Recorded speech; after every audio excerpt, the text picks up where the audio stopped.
Activity 8. Last year, there was one really bad day. It was Monday. Usually, there are 25 students in my class. But that day, there were only 5 students. It was really cold. It was raining a lot. It was dark and grey outside. There was no sunshine. I think the students were not at the school because they were sick. They were at home.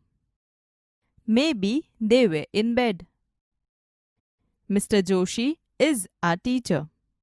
He is always at school. He is never at home on Monday. Last Monday was no different. He was not in bed. He was in the classroom and he was cold. He was not in warm clothes.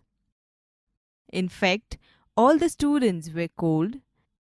It was freezing. The school was like a refrigerator. Our room was like a freezer. And poor Mr. Joshi was like ice.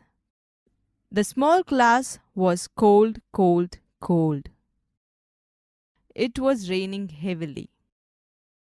I left the school early. The rain stopped at night. Next day, the sun was shining. So everything was okay. There were 25 students, not only 5. But where was Mr. Joshi? He wasn't there. He was at home, sick in bed.